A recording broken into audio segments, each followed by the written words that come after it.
Boa noite, graça e paz. Abra sua Bíblia em Apocalipse capítulo 3, a partir do verso 14. Diz assim a palavra do Senhor: Escreve ao anjo da igreja de Laodiceia: estas coisas diz o Amém, a testemunha fiel e verdadeira, o princípio da criação de Deus. Conheço tuas obras. Sei que não és frio nem quente, antes fosse frio ou quente. Assim, porque tu és morno e não és quente nem frio, estou a ponto de vomitar-te da minha boca. Porque tu dizes: sou rico, tenho prosperado e nada me falta. Não sabes que tu és infeliz, miserável, pobre, cego e nu. Eu te aconselho que compres de mim ouro refinado no fogo, para que te enriqueças, roupas brancas para que te cubras e a vergonha da tua nudez não seja mostrada, colírio para que aplique sobre os teus olhos e enxergue. Eu repreendo e castigo a todos quanto amo. Sê, pois, zeloso e arrepende-te. Estou à porta e bato. Se alguém ouvir a minha voz e abrir a porta, entrarei em sua casa e cearei com ele e ele comigo. Deixa eu te fazer uma pergunta. Se você fosse no médico e fizesse um exame lá, um exame completo daqueles para você saber como está a sua saúde, e o médico virasse para você e falasse: olha, eu fiz aqui os exames e constatei que você está quase saudável. O que isso quer dizer? Está doente? E aí os pais, imagine que seu filho chega para você com um boletim no final do ano, e chega para você: pai, eu quase passei de ano. O que isso quer dizer? Reprovou. O que eu estou querendo dizer aqui é que o quase, ele não é suficiente. O quase, ele quase não é bom. O quase sempre é mais ruim do que bom. E aí, nós vemos essa igreja aqui, que Jesus disse que ela é morna. É uma das 7 igrejas que o apóstolo João chega e fala que Jesus chega para o apóstolo João e diz a ele: olha, escreve para as igrejas. E essa igreja é a única que não recebe um elogio. E aí, para a gente entender por que Jesus falou que ela é uma igreja morna, que ela é uma igreja quase quente ou quase fria, a gente tem que entender o contexto. Laodiceia é a região que nós conhecemos hoje como Turquia. E essa região, ela ficava entre 2 rios. E então era uma região próspera para a agricultura, era uma região conhecida também pela medicina, que ali eles fabricavam colírio para os olhos. Era uma região que era conhecida também pela fábrica de roupa. E era uma região conhecida também por ter a casa da moeda. E Jesus, ele usa todas essas figuras em sua mensagem para essa igreja. E Jesus diz: vocês são mornos, vocês são quase quente e quase frios. Por quê? Como essa igreja, essa cidade se localizava entre 2 rios, ela se localizava entre uma cidade chamada Colossos. Colossos era famosa pelas suas águas frias, boas para beber. E também Hierápolis. Hierápolis era famosa pelas suas águas termais, ou seja, era terapêutica, era água quente. Essas águas aí ajudavam na saúde. E aí Laodiceia pegava a água por através de tubos, né? E a água, quando chegava na cidade, não era nem quente nem fria. Por isso Jesus, ele usa essa figura, essa simbologia, para dizer que a igreja também era daquele jeito. Que aquelas pessoas que diziam professar a fé no Senhor Jesus não eram nem quentes e nem frias, assim como a água que chegava ali naquela cidade. E o tema da mensagem de hoje é: quase não é suficiente. E o dicionário define medíocre como algo que está entre bom e ruim, que está entre uma coisa e outra, não é pequeno nem grande, é ordinário. E Laodiceia era uma igreja medíocre, e as pessoas que estavam ali eram medíocres, pois elas não eram nem, ficavam entre o bom e o mal, elas não vibravam, não tinham zelo em sua vida com Deus. E aí, eu percebo que do verso 15 e 16, você pode ficar com sua Bíblia aberta aí, diz assim: conheço as tuas obras, sei que não és frio nem quente, antes fosse frio ou quente. Assim, porque tu és morno e não és quente nem frio, estou a ponto de vomitar-te da minha boca. Jesus usa uma linguagem muito figurada aqui. Isso não é literal de maneira alguma. Ele faz esse paralelo, trazendo à mente, à memória daquelas pessoas daquela cidade, né, que as águas deles eram mornas.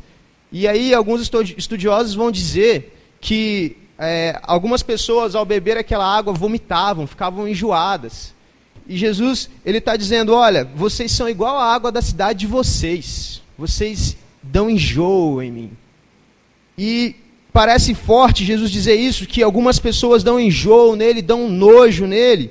Mas presta atenção numa coisa comigo. Jesus está falando não de pessoas que não conhecem a sua palavra. Não de pessoas que não conhecem o Evangelho. Jesus está falando de pessoas que se dizem cristãs, mas elas não vivem aquilo que elas dizem crer. Mas elas não têm compromisso nenhum com isso no seu dia a dia. E eu estava conversando com o Nelsinho aqui, quando ele chegou do Pés no Arado, e ele compartilhou uma experiência comigo que eu achei bem interessante. Ele foi para Santa Catarina, e lá eles iam evangelizar na Rua de Palhaço, né? E aí, enquanto as pessoas não sabiam que a galera eram crentes, eram missionários que estavam falando de Jesus, os pais, os avós deixavam as crianças interagirem com os palhaços, deixavam as crianças brincarem. Mas aí, quando eles procuravam saber, vem cá, vocês são de onde? Quando eles falavam, não, a gente é da Igreja Batista aqui, a gente está falando de Jesus para as pessoas, a atitude das pessoas já mudavam. Elas não deixavam as crianças irem nas programações, elas resistiam ao Evangelho. E aqui, essa igreja é justamente o contrário. Eles não resistiam ao Evangelho. Eles concordavam com o Evangelho. Eles diziam crer no Evangelho. E numa das vezes que eu fui evangelizar na rua com os amigos meus, a gente ia para Vila Rubim, abordar ali o pessoal usuário de droga, e a gente abordava as pessoas ali e levava um lanche, falava de Jesus para elas, e para nossa surpresa, muitos dos que estavam ali já tinham passado por uma igreja. E a gente começava a falar assim, cara, não é aí que Deus quer você, Deus quer mudar a sua vida. Aí daqui a pouco o cara mostrava que ele sabia Bíblia, às vezes mais do que a gente. E o cara começava a pregar pra gente, cara. Aí a gente ficava assim, não preciso falar nada pra você, você sabe tudo. Mas qual é a diferença de alguém que sabe e não é comprometida com o que sabe para alguém que realmente pertence a Cristo? Essas pessoas que conhecem o Evangelho, conhecem a palavra de Deus, não resistem a ela, mas também não se comprometem com ela. É justamente disso que Jesus está falando. E esse tipo de gente dá nojo em Deus. Porque o conhecem, mas não tem compromisso nenhum com ele. E aí eu me lembro também de uma historinha que relata bem uma verdade eterna. Talvez você já ouviu a história do muro. Conta-se essa história que havia um muro, é bem fantasiosa. E tinha um muro e tinha um cara sentado em cima do muro. E do lado desse muro, de um lado estava o céu, né? Com os anjinhos, Deus e tal. E do outro lado estava o inferno, com o diabo, seus anjos, seus demônios também. E o cara lá, sentadão no muro, na dele, né? E todo dia alguém do céu, um anjinho ia lá e falava, ô cara, sai de cima desse muro, vem para cá, vem para o céu ficar com a gente. Né? E o cara, não, aqui tá beleza, eu tô confortável aqui, não, minha vida tá bem assim.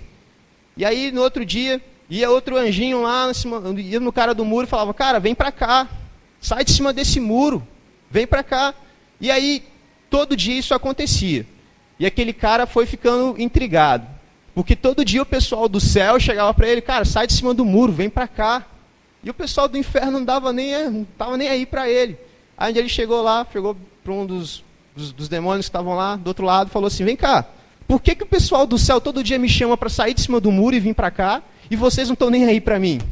Aí o capeta que estava lá do outro lado falou assim, o muro é nosso, cara, você já é nosso, você está aí, mas você já é nosso, você está em cima do muro, mas o muro é nosso. Isso é uma história que ela traz uma verdade profunda nela. Quando você se decide por não se decidir, você já acabou escolhendo o outro lado. E aí, eu quero falar para você aquilo que Jesus disse aqui nesse versículo. Eu tenho nojo de gente morna, gente que conhece a minha palavra e não se compromete com ela. Estou a ponto de vomitar-te da minha boca. Jesus, ele simplesmente, ele despreza a mediocridade. Precisamos nos posicionar de acordo com aquilo que dizemos crer. Pois aquilo que você diz crer, se você não vive, você está prestando um péssimo trabalho ao Evangelho. E a mensagem que você passa para as pessoas é uma mensagem que atrapalha mais do que ajuda.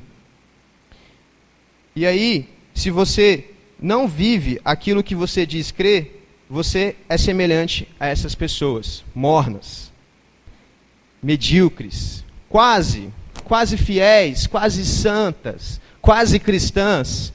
Para Jesus não existe esse negócio de quase, ou você é, ou você não é. E aí no versículo 17 e 18, diz assim: porque tu dizes, sou rico, tenho prosperado e nada me falta, mas sabes que és infeliz, miserável, pobre, cego e nu. Como eu disse a princípio, essa cidade ela era uma cidade rica, era conhecida por sua prosperidade. Tinha a Casa da Moeda lá, né? Eles eram referências na fabricação de roupa, fabricavam colírio e eles eram prósperos na agricultura também. E aí, eles tinham uma visão deles totalmente errada, que não era que Deus olhava para eles e vê. Eles diziam assim, versículo 17, ele dizia assim: sou rico, tenho prosperado e nada me falta. Essa era a visão que ele tinha de si. Essa era a visão que ele passava para as pessoas, que essa igreja, que as pessoas daquela igreja passavam para as pessoas. Eu sou feliz, eu não preciso de nada, eu tenho dinheiro. E aí, a verdade é que essa visão não era a visão que Deus tinha deles. A visão que Deus tinha deles era a seguinte: vocês são infelizes, miseráveis, pobres, cegos e nus. Mas acontece que tem muita gente que usa uma máscara na frente das pessoas e mostram que por fora está tudo legal, mas por dentro só ela sabe o que está acontecendo. E aí eu percebo que essas pessoas vivem e demonstram uma falsa paz. Sabe aquela pessoa que está na frente das pessoas, está sorrindo, né? Não, eu tenho tudo que eu preciso, mas quando você chega no seu quarto e você está sozinho, só você sabe o que está no seu coração. Você sabe o que está ali dentro do seu peito. E eu trabalhei como missionário aqui em bairro de Lourdes, logo ali, por 4 anos.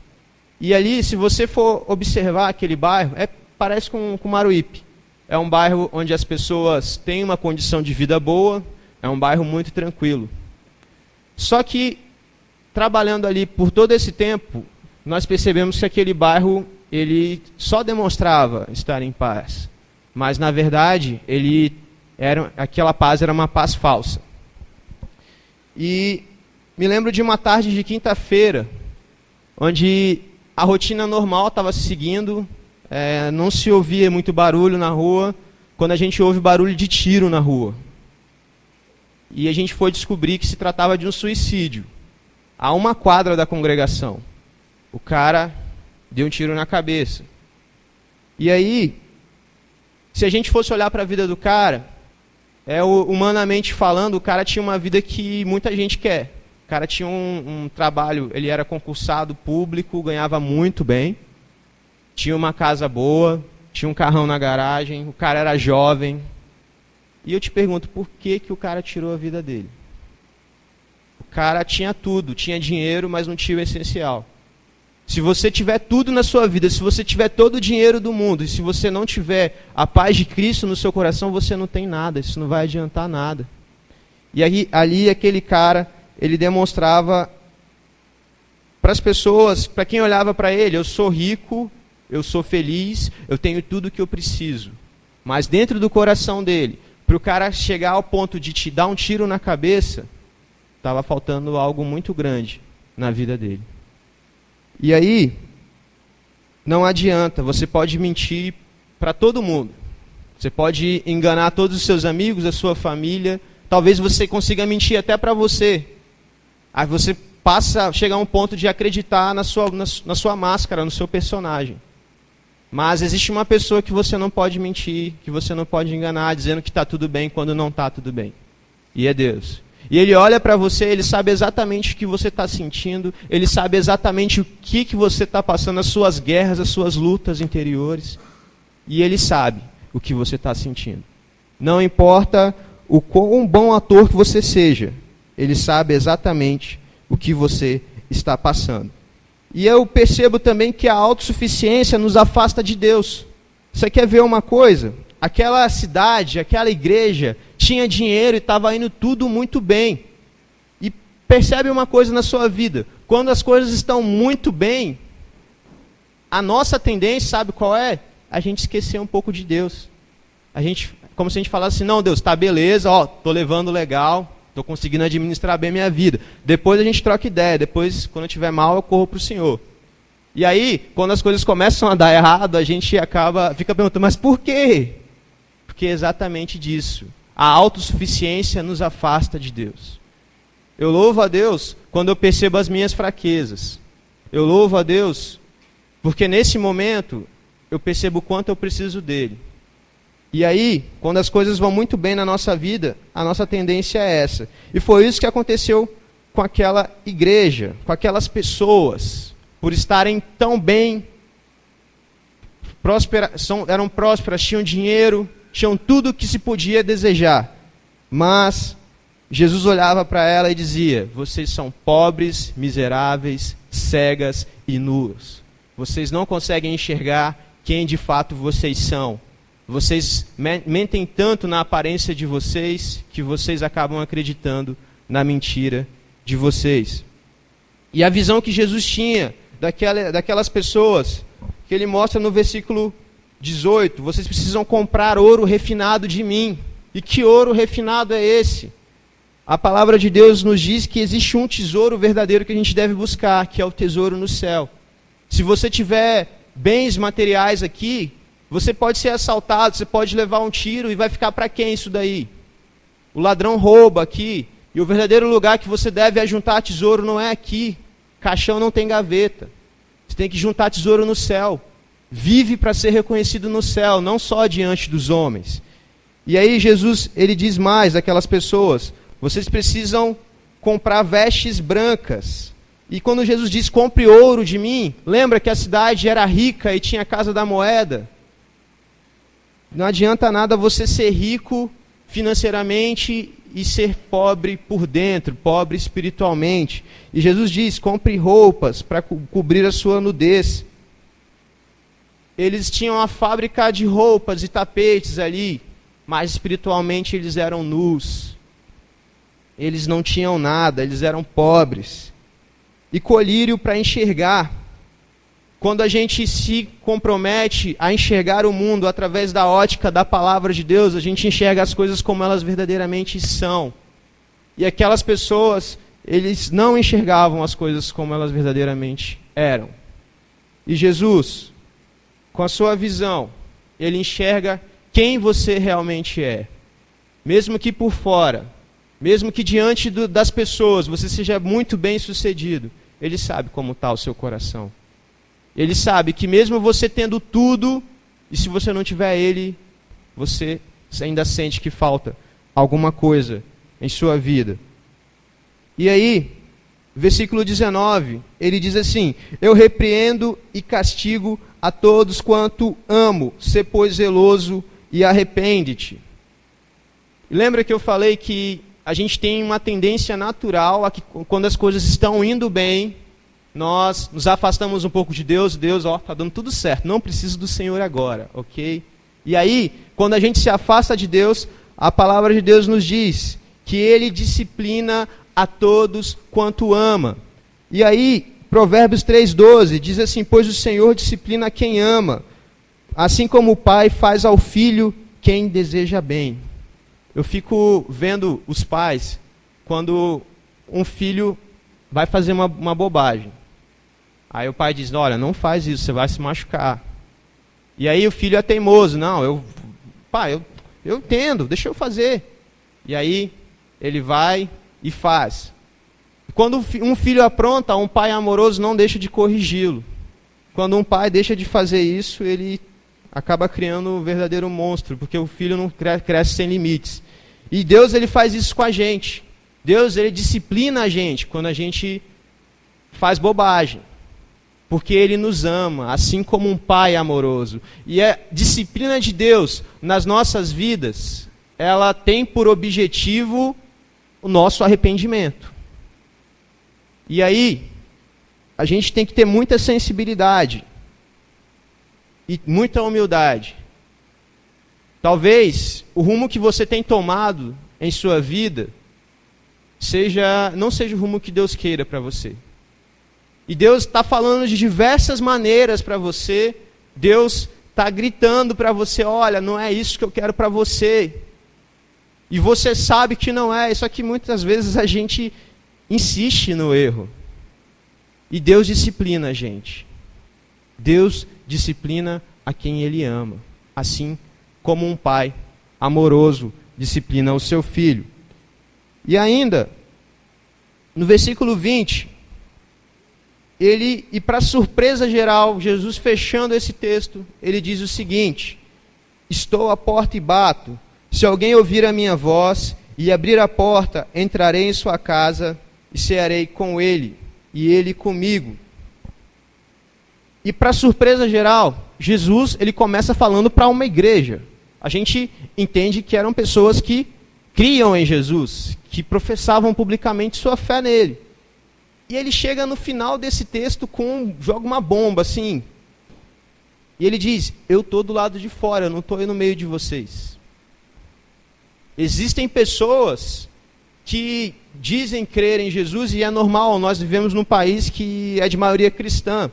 Então qualquer boteco que você for, as pessoas vão dizer que são cristãs, mesmo suas vidas não dando fruto disso. E aí, Jesus, ele joga essa bomba dizendo, eu estou do lado de fora, eu quero entrar. E aí eu vejo que Jesus, ele quer sempre entrar na nossa vida. E talvez você já tenha ouvido isso, que Jesus, ele não vai entrar na sua vida à força, ele não vai forçar isso, ele deseja que você abra a porta. Ele está à porta batendo, e ele deseja entrar na sua vida e ali mudar a sua vida, sentar com você, resolver aquilo que precisa resolver com você. E o que mais me surpreende nisso tudo, que eram pessoas que diziam crer no Evangelho. O que mais me surpreende nesse texto é que eles são para as pessoas cristãs. E eu me lembro do texto de Mateus 7, 21, que a palavra de Deus nos diz, nem todo aquele que diz Senhor, Senhor, entrará no reino de Deus, mas aquele que faz a vontade do Pai, que está no céu. E olhando para esse retrato, e olhando para a realidade, para a minha realidade, eu percebo que tem muita gente que realmente conhece a palavra de Deus, realmente conhece a igreja, realmente conhece a religião, mas mesmo conhecendo a igreja, mesmo conhecendo a religião, mesmo conhecendo a palavra de Deus, elas não conhecem a Deus. São pessoas que dizem crer em Deus, mas que de fato não creem. São apenas religiosos sem Deus. E Jesus, ele estava ali diante daquelas pessoas, dizendo, eu estou do lado de fora. E como eu disse, tem gente que crê que está no caminho certo, e às vezes a gente insiste que está fazendo a coisa certa. Mas tem algo no nosso coração, lá no fundo, que te diz que essa não é a direção que você deve tomar.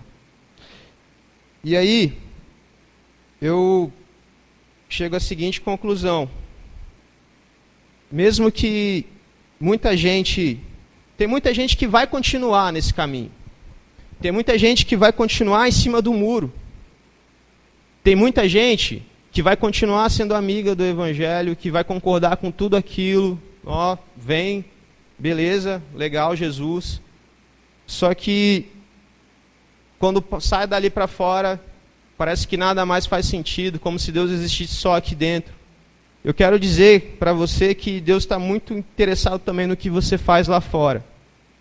Deus está muito interessado na sua vida de maneira total, não só no seu domingo.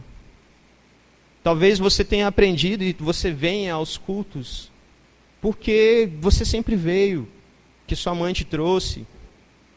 Mas eu quero te desafiar a fazer algo diferente a partir de hoje. Eu quero te desafiar a você romper com essa vida baseada nas aparências. Talvez você se esconda atrás de alguma máscara, mas você sabe aquilo que está no seu coração. Você sabe aquilo que você é de verdade. Talvez você tenha buscado a sua felicidade atrás do seu trabalho. Você tem ralado, você tem dedicado muito tempo à sua carreira. Mas eu quero te dizer que a sua real felicidade não está nisso daí. Você pode ter todo o dinheiro do mundo, mas se você não tiver a paz de Cristo no seu coração, você não tem nada. E talvez aquilo que você pense que seja o caminho certo não é. Eu te convido nesse momento a você fechar os seus olhos e olhar para dentro do seu coração. Olhar para a sua vida e para a maneira que você tem vivido até aqui, para a maneira que você tem expressado o seu relacionamento com Deus. Quero te convidar a você olhar para dentro do seu coração, pois só você sabe o que você está sentindo. E Deus, melhor do que você, te conhece e sabe o que se passa no seu coração.